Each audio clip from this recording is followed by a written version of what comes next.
Hi, my name is Felicia, and I love snakes. Yay! Thank you. Some people call me a snake whisperer. Sometimes I am asked if I speak Parselton, and I say sometimes. So I've had a relationship with snakes since I was a child. When I was growing up in Oklahoma on the shores of Boomer Lake, I enjoyed playing with garden snakes, garter snakes. I also liked collecting snake skins and pinning them up on my wall. My mother was not so sure about that. But like many a child in the Midwest, I was raised in a very religious environment.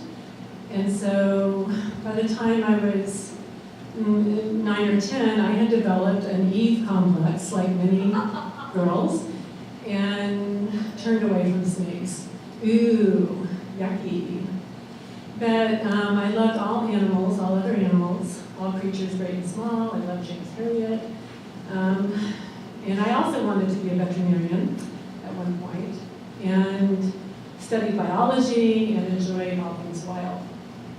When I moved to Tucson 15 years ago, I was quickly catapulted back into the love of snakes when I, right after moving here within a couple of weeks, joined the roadkill patrol at Saguaro National Park and spent a whole happy summer driving around with the biologists there, and especially herpetologist Don Swan, and looking at all the dead animals on the park perimeter and as a census, and learning to identify, I think, 9 or 10 of our 12 different rattlesnake species here in this Sonoran Desert area. So I also enjoy hiking and horseback riding and spending a lot of time just enjoying all wild animals in this area. And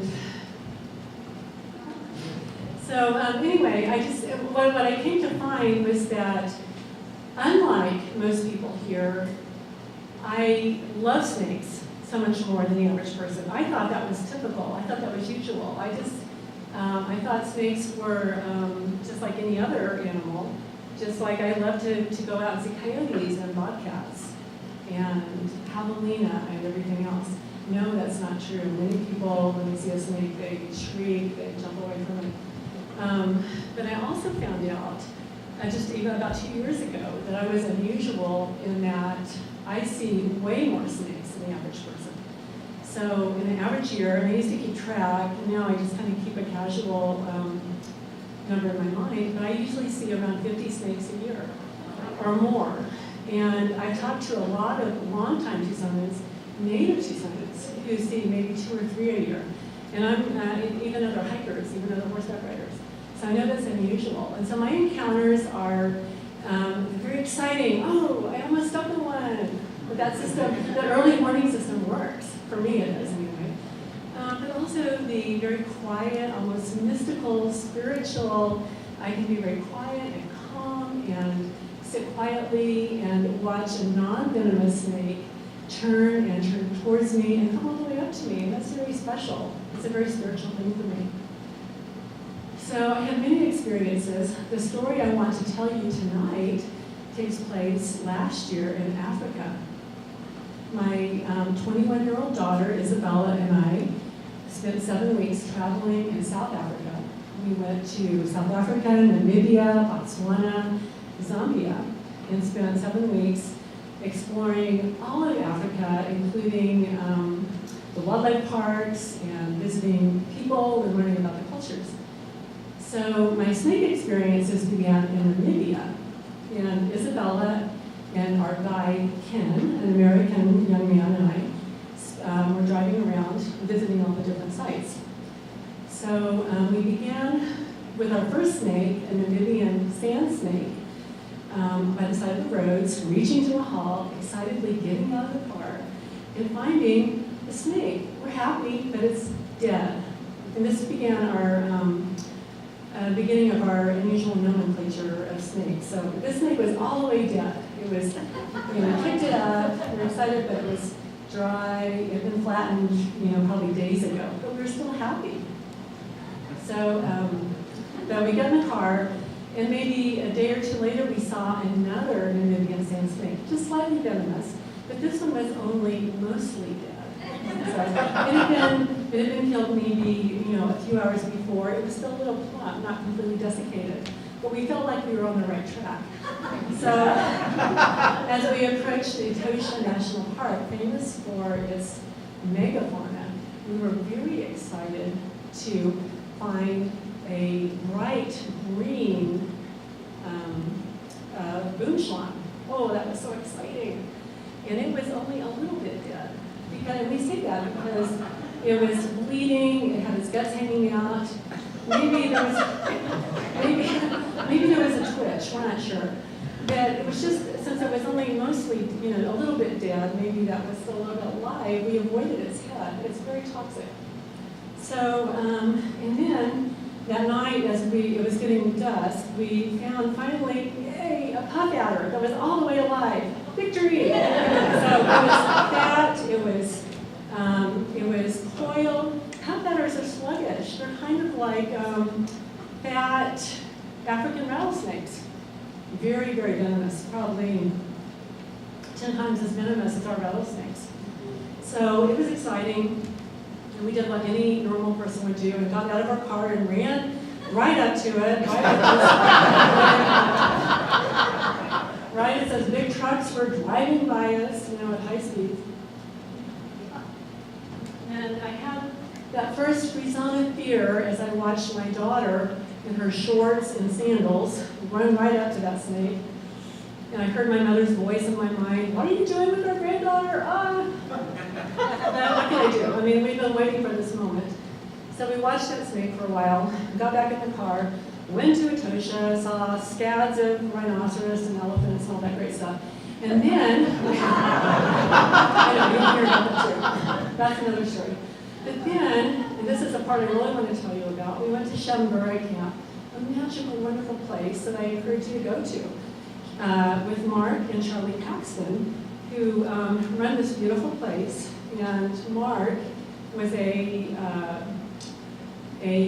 wildlife park ranger in South Africa and Namibia for many, many years, and has survived, I think, 45 rounds of malaria and 17 venomous snake bites, 18 last week, according to Facebook. So, and his wife Charlie is a nurse who keeps him patched together in a lot. So we were there, and hanging out in the kitchen with Baki the goat and the hens that like to lay eggs right there. It's very convenient in the house. And a helper ran into the kitchen saying, "Snake, snake!" Oh, we were so excited. And we, of course, ran out the door after the guy looking for the 20-foot python that we had heard had been seen recently. So we ran down the road, looking for the snake that was by one of the camps. And so we looked everywhere, we looked in the burrows that we knew. So disappointing. We were crushed, we were disappointed, we were disconsolate. But then we hear another snake, snake from Ken, our guide, and Mark, not missing a beat, dives into the bush, pulls a tail, and grabs a 7-foot puff adder. There it is. Anyway, he's got that puff adder, and he's hanging it, and it's swinging, and Mark is excited, we're excited, and the puff adder is mad. Oh my gosh, it was swinging, and it was swinging, and it was like this epic struggle. It's like something you see on Indiana Jones, except I was there in real life. And it was swinging, and it was, oh my gosh, it was wild. And so he's hanging on. He has a guest here, paying guests. He can't risk somebody getting bitten and dying, right? And so it's swinging and it's swinging, and in my pictures I see that it just came like a fraction of a centimeter away from his bare leg and his sandals.